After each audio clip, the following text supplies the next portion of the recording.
Kalau dia adalah terzolimi, maka tugas kita adalah menolong dia dengan apapun yang kita bisa. Makanya kemarin ada salah satu pasien kanker di Bandung, beliau kebenaran non-muslim. Bukan salah satu, ada beberapa orang non-muslim, pasien kanker dan kurang mampu. Kemudian karena istri megang beberapa proyek sosial untuk pasien kanker yang kurang mampu, akhirnya kita ambil pasien ini, kita coba asistensi ke dokter sampai beres pengobatannya, operasinya, yang satu meninggal, yang satu alhamdulillah bisa survive. Dan kita nggak mempertanyakan, wah ini kayaknya non-muslim nggak usah ditolong, kayaknya kalau ditolong nggak ada pahala. Pahalanya sama, mau dia muslim mau non-muslim, pahala menolong dia adalah sama, karena dia manusia dalam konteks kemanusiaan, universal. Ini tidak ada perdebatan di antara ulama. Dalam konteks muamalah juga kayak gitu. Kaidahnya adalah tidak ada kezoliman. Konteks muamalah misalnya jual beli, kita bekerja di sebuah perusahaan yang di situ tuh ada muslim ada non-muslim, maka ini universal dengan syarat tidak mengganggu batasan-batasan syariah agama kita. Kalau itu terganggu maka nanti akan ada pengecualian. Misalnya kita nggak dibolehin pakai hijab di situ, pasti ada pengecualian. Misalnya kita di situ dipaksa untuk minum khamar seperti yang kerja di Jepang misalnya. Selebrasi mereka itu minum sake misalnya. Kalau kita nggak minum maka kita dimarahi atau dipecat. Di sini ada pengecualian. Tapi kalau tidak membatasi atau mengganggu batasan syariat, maka tidak masalah kita bermuamalah dengan siapapun, bahkan kepada orang yang tidak beriman sekalipun. Apalagi kemanusiaan. Tapi kalau dalam konteks sikap agama, nah ini lebih spesifik lagi. Di situ beda antara mukmin, kafir, munafik beda. Kafir juga ada dua, ada yang harbi, ada yang zimmi. Yang harbi itu yang memerangi kita, yang zimmi dia tidak memerangi kita, maka kita boleh berbuat baik kepada dia. Namanya non-muslim. Yang tidak memerangi kita. Kalau yang memerangi kita dalam Al-Quran disebut kuffar. Kalau yang tidak memerangi, mereka tidak dipanggil dengan bahasa orang kafirun, tetapi mereka disebut dengan orang Yahudi, orang Nasrani, orang musyrikun dan seterusnya. Intinya adalah kita tidak ada kewajiban atau anjuran untuk memusuhi mereka. Mereka adalah saudara kita dalam kemanusiaan, dalam negara, dalam bangsa, dalam suku, dalam konteks apa? Dalam konteks muamalah, dalam konteks kemanusiaan. Kalau dalam konteks agama, kalau mereka tidak memerangi kita, maka kita nggak boleh dilarang untuk menyakiti mereka, apalagi memusuhi mereka. Bahkan jika ada pertikaian antara non-muslim dengan muslim, kita nggak boleh berpihak berdasarkan agama. Ada pertikaian nih dalam urusan muamalah, urusan dagang kah, urusan jual beli kah, jual beli tanah, jual beli rumah, jual beli mobil dan seterusnya. Ada masalah nih, termasuk masalah misalnya kayak masalah pekerjaan, masalah muamalah. Kalau misalnya ada pertikaian di antara mereka, nggak boleh kita berpihak karena dasarnya agama. Nih saudara saya muslim, saya belain dia. Belum tentu dia benar, bisa jadi dia yang salah. Maka di situ konteksnya adalah adil. Nggak boleh gara-gara kita beda agama terus kita bersikap zolim. Kalau dia beda agama dengan kita, tapi dia konteksnya di situ korban, maka kita harus membela dia. Bahkan terhadap saudara kita yang sama-sama muslim, kalau ternyata saudara yang muslim itu adalah justru yang zalim. Jadi inilah konsep adilnya Islam. Dan di sini kita juga belajar tentang bab wala dan barok dalam contoh-contoh yang sederhana. Jadi nggak boleh mentang-mentang pokoknya belain aja yang namanya muslim kita harus bela. Enggak. Unsur akhaka zaliman au mazluman. Tolonglah saudara kamu dalam keadaan zalim atau terzolimi. Ini maksudnya apa nih? Kan kita harus nolongin saudara kita Ustaz walaupun dia zalim. Menolong saudara kita yang zalim artinya hindarkan dia dari kezaliman. Kalau dia udah terlanjur melakukan kezaliman, maka tegakkanlah keadilan. Wa'adilu huwa aqrabu littaqwa. Bersikap adillah karena dia yang paling dekat kepada ketakwaan. Bahkan kepada orang yang kita benci kita harus bersifat adil, fair bahasa sederhananya. Kayak gimana? Kita nggak suka dengan satu kelompok. Apakah dasarnya agama, dasarnya golongan, dasarnya emosional pribadi? Nggak suka aja dengan satu kelompok. Kan ada yang suka gitu ya. Satu grup WhatsApp nggak suka kepada grup WhatsApp yang lain. Namanya grup sebelah. Terus gara-gara kita nggak suka, kita bersikap nggak fair, ini bukan sifat muslim. Kenapa? Allah berfirman, wala yajrimannakum syana'anu qaumin ala alla ta'dilu, i'dilu huwa aqrabu littaqwa. Janganlah kebencian kalian kepada satu grup WhatsApp. Ini terjemahan apa? Ini contohnya, janganlah kebencian kalian kepada satu kelompok, satu golongan, satu grup membuat kalian bersikap tidak adil kepada mereka. Maka bersikap adillah karena keadilan itu dekat kepada ketakwaan. Jadi nggak boleh gara-gara kita nggak suka terus kita nggak fair dalam urusan muamalah, dalam urusan hak dan kewajiban, dalam urusan kemanusiaan nggak boleh. Tapi dalam urusan sikap, agama, dakwah, dan syariah, maka di sini ada penjelasan dan koridornya sendiri. Yang akan kita bahas hari ini adalah sikap kita yang berkaitan dengan pembelaan kita terhadap agama. Menegakkan agama Allah Subhanahu wa taala. Dan hal yang perlu kita pahami yang akhir-akhir ini mulai agak dikhawatirkan, ditakut-takuti sehingga kita jadi resah. Menegakkan agama itu bukan berarti meruntuhkan negara. Sejak kapan agama dan negara itu kontradiktif? Sejak kapan? Gara-gara kita negakkan agama lantas meruntuhkan negara? Enggak mungkin. Kalau dia meruntuhkan negara berarti dia meruntuhkan agama. Itu satu paket. Kalau dia meruntuhkan negara, memecah belah negara berarti dia memecah belah umat, memecah belah agama, meruntuhkan agama. Sama itu. Dan kalau dia menegakkan agama, maka dia menegakkan negara. Karena satu paket, nggak bisa dipisahkan. Siapa yang berbuat rusak di muka bumi, maka dia telah melanggar ayat Allah Subhanahu wa taala, yufsiduna fil ard. Mereka merusak di muka bumi, walakin la yash'urun. Cuman mereka nggak ngerasa. Jadi Allah menyuruh kita untuk islah, memperbaiki, imarah, membangun, bukan justru merusak. Jadi nggak mungkin orang yang pengen menerapkan agama dalam konteks pribadinya berarti jadi masalah dalam sebuah tatanan negara, itu nggak mungkin. Kalau dia memahami agama itu secara komprehensif, bukan parsial. Tapi kalau dia memahami agama secara parsial, mungkin aja. Maka solusinya adalah apa? Pelajari agama secara lebih dalam. Bukan dihindarkan dari belajar agama ya. Kalau kita dilarang untuk belajar agama, berarti kita dibiarkan untuk awam tentang kebenaran. Ketika kita nggak ngerti tentang konsep kebenaran, maka kita akan bisa saja menjadi masalah dalam sebuah lingkungan, masyarakat dan bangsa. Justru kita nggak mau itu terjadi. Belajarlah agama supaya punya konsep kebenaran. Dan konsep kebenaran agama, apalagi Islam, adalah konsep yang sangat rahmatan lil alamin. Lalu apa yang membuat orang takut belajar Islam? Kalau setelah belajar Islam dia menjadi rahmah bagi alam semesta. Sekarang kita buat program dakwah lingkungan, yaitu dengan less waste. Itu adalah syariat Islam. Jangan berpikir less waste itu hanya masalah isu lingkungan, isu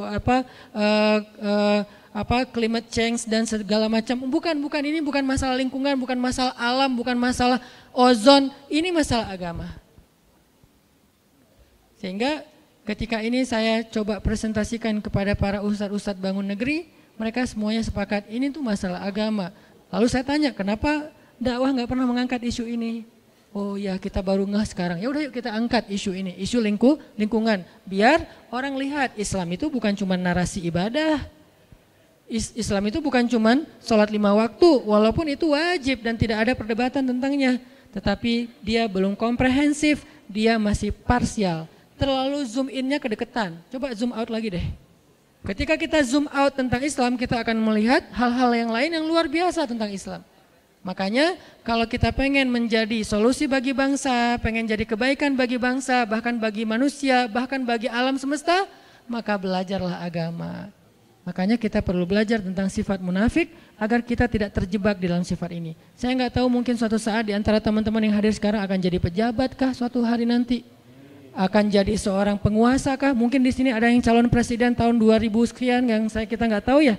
Tiba-tiba presiden 2050. Ustadz saya dulu mah jamaah latif. Wah, Masya Allah ya. Kan kita nggak ngerti kan. Jadi ketika nanti antum diberikan amanah kekuasaan oleh Allah, baik itu dalam bentuk jabatan maupun dalam bentuk eksistensi di tengah-tengah masyarakat, public figure, maka kita jangan sampai tanpa sadar terjebak mengambil sikap orang munafik, dan itu bahaya banget. Dan saya yakin semua kita akan jadi pemimpin, terutama yang di depan, minimal pemimpinnya si dia, ya. Kita memimpin keluarga dengan sikap orang munafik bahaya, apalagi memimpin masyarakat, lingkungan, sosial, jangan, bahaya. Memimpin masjid aja, kita harus tahu dulu mana wala dan mana barok, kalau enggak kacau. Memimpin RT, RW. Nah, balik lagi kepada pembahasan tentang Al-Baqarah dan Al-Munafikun. Al-Baqarah dan Al-Munafikun, ini rata-rata kalau kita baca di Al-Quran, suratnya itu semuanya atau hampir semuanya surat Madaniyah. Rata-rata surat yang membahas tentang orang munafik itu surat Madaniyah. Apa arti surat Madaniyah? Atau ayat Madaniyah? Sebagian besar jawabannya surat dan ayat yang turun di Madinah. Gitu? Ternyata bukan. Surat Madaniyah bukan surat yang turun di Madinah. Surat Madaniyah surat yang turun setelah hijrah. Ayat Madaniyah bukan ayat yang turun di Madinah, tapi ayat Madaniyah ayat yang turun setelah hijrah.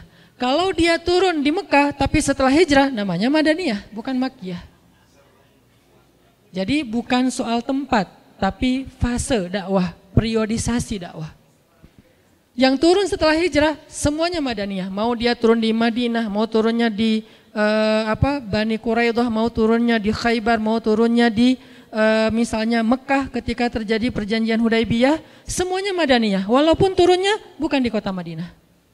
Jadi ukurannya adalah peristiwa hijrah. Makanya hijrah ini menjadi sesuatu yang penting dan berharga dalam Islam. Sampai dia menjadi nama penanggalan dalam Islam, tahun Hijriyah. Kenapa nggak diambil peristiwa yang lain yang besar juga? Ada Bi'sah, awal Nabi dapat wahyu, namanya tahun Bi'sah 1, Bi'sah 2, Bi'sah 3. Sehingga kita nggak tahu tahun Hijriyah, tahunnya tahun Bi'sah, yaitu dapat wahyu pertama. Kenapa enggak Isra Mi'raj, peristiwa yang besar kan, sampai naik ke langit ketemu dengan Allah, sehingga disebut dengan Mi'raj 1, Mi'raj 2, Mi'raj 3, sekarang tahun Mi'raj 1400 sekian Mi'rajiyah misalnya. Kenapa enggak Mi'raj? Kenapa enggak perang Badar? Badar 1, Badar 2, Badar 3. Kenapa enggak wafatnya Nabi? Wafat Nabi 1, wafat Nabi 2, seperti agama yang lain setelah wafatnya Nabi mereka. Kenapa hijrah? Saking pentingnya peristiwa hijrah dalam Islam yang merubah banyak hal dalam konsep dakwah. Itu kenapa kita mengangkatnya menjadi sebuah isu yang kemudian kita jadikan tren, yaitu tren hijrah. Jadi hijrah itu bukan akal-akalannya Hanan Attaqi. Hijrah itu bukan tren yang baru-baru ini muncul. Hijrah itu ada di Al-Quran, ada di hadis. Bagaimana kita takut terhadap sesuatu yang ada konsepnya di Al-Quran, yaitu hijrah. Orang yang berhijrah namanya muhajirin. Orang yang menerima orang yang berhijrah namanya ansor ya. Salah satu cita-cita kita ke depan apa? Mempersaudarakan Viking Bobotoh sama The Jack. Mempersaudarakan Aremania sama Bonek. Itu cita-cita Barisan Bangun Negeri, para guru sekarang. Kita persaudarakan 4 supporter bola terbesar di Indonesia. Ikonnya supporter bola. Kalau berhasil mu'akhad bainal Viking wa The Jack wa baina Aremania wa Bonek, berarti dakwah ini luar biasa. Lewat apa? Lewat hijrah. Alhamdulillah dulu teman-teman motor kan lewat hijrah juga. Kita akhirnya berubah dari yang disebut awalnya orang nyebutnya geng motor, kemudian menjadi ormas. Di dalamnya ada divisi dakwah. Kemudian kita belajar Islam bareng-bareng. Kemudian banyak yang bertobat. Kemudian akhirnya gerakan teman-teman dari XTC, Moonraker, Brigas, GBR ngapain? Jadi panitia taklim, kan bagus kan? Mana ada sejarah teman-teman ini pernah jadi panitia taklim secara organisasi sebelum ada dakwah hijrah. Artinya hijrah ini sesuatu yang baik untuk negara kita. Banyak mengubah hal. Ke depan kita akan lihat 4 supporter bola untuk bersaudara. Setelah bersaudara jadi apa mereka? 1 jadi muhajirin, 1 jadi ansor. Siapa muhajirin, siapa ansor? Yang tandingnya tandang muhajirin.